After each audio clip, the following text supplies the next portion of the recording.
Hello and welcome back to Political Beliefs and Behaviors, Participation in Politics. We've just looked at an overview of the many participatory behaviors that individuals can engage in the American political system. What I want to talk with you now about is thinking about the voting process itself. And the voting process has evolved over the course of American history. So as I previewed to you in the previous lecture, the voting process has been opened up to more individuals throughout the course of American history.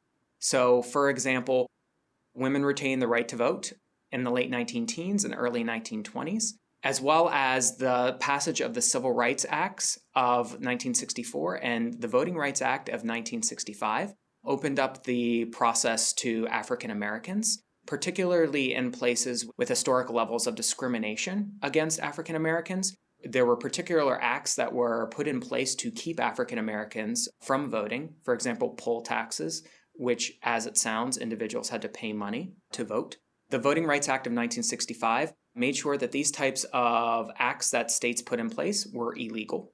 And this opened up the process even more to individuals and changed ultimately the people who show up at the ballot box in November for federal elections, as well as the overall complexion of the electorate. The electorate over time has become more diverse, not only because of laws that were passed and constitutional amendments that were passed, but also because of changing demographics in the United States.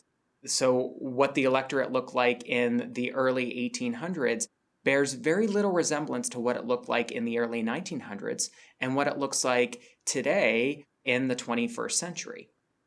So when we think about participation in politics, the key thing to understand is that when we look at individuals, there are three big areas that I want to talk with you about that influence vote choice.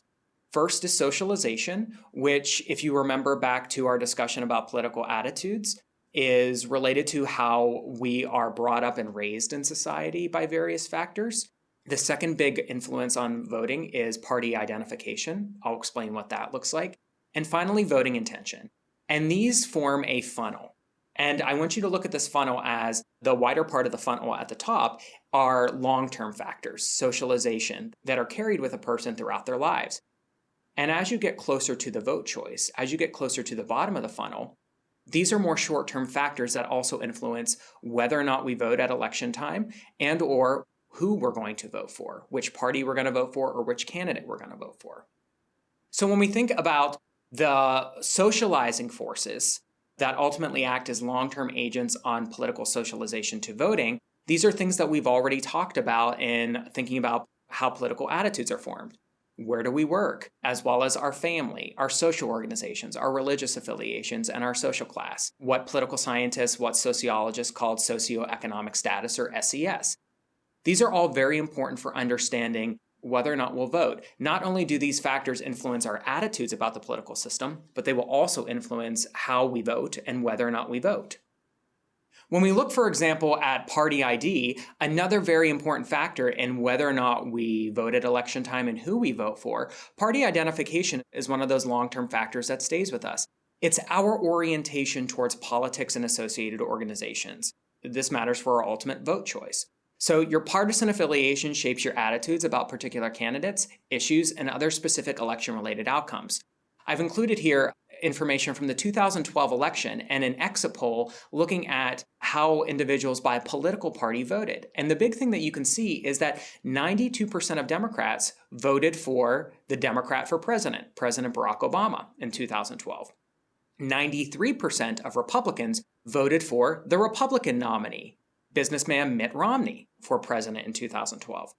So what you can see here is that partisan identification is very important as how it glues us to the particular political candidates that we are going to be voting for at election time. Finally, the third factor that ultimately really comes into play with thinking about how we vote is voting intention. And if we're remembering back to the funnel, this is that area at the bottom of the funnel that is most short-term. These are the most short-term and election-related forces in thinking about whether or not we vote and how we vote. It's based on short-term assessments of government actions as well as economic and political conditions. So oftentimes you might see, for example, individuals voting based on how the economy has performed over the last 4 years of a president's administration. This is what's known as retrospective voting, because you're voting backwards. You're voting for what has already come to be, as opposed to prospective voting. Prospective voting is thinking about what the economy might look like or what future policies might look like 5 or 10 years from now. So this is one form of voting that individuals engage in as thinking about vote intention in short term. Another type of voting that individuals engage in is what's known as pocketbook versus sociotropic voting.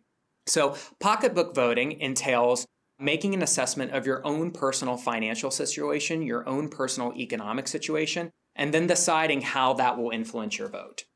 Versus sociotropic voting means you assess society at large. You assess the state of the economy for society at large, and then decide how will that influence your vote choice.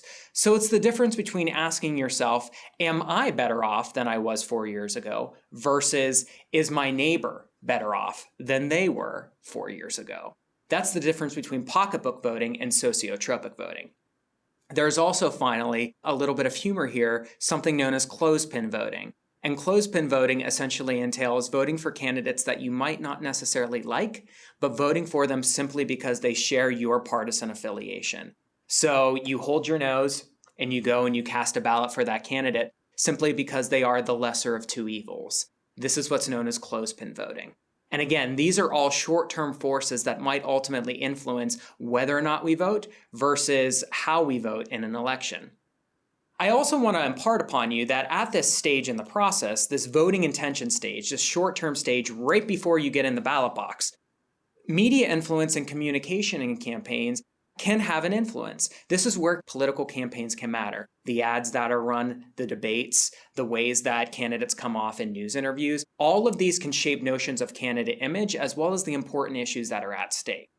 So I'm not necessarily dismissing the influence of campaigns here. Campaigns have a very important short-term effect in thinking about whether or not we're actually going to pull the lever for our particular political party's candidate, or we're going to stay home, or we're going to defect and choose the opposing party's political candidate. But the key thing I want to tell you about is that those long-term forces that stay with us beyond one election, how we were raised, where we work, how we were schooled, whether or not there were civic organizations in our neighborhoods or in our schools, our partisan affiliation, these things that stay with us beyond one election, these have very important influences on whether we vote and how we will eventually vote.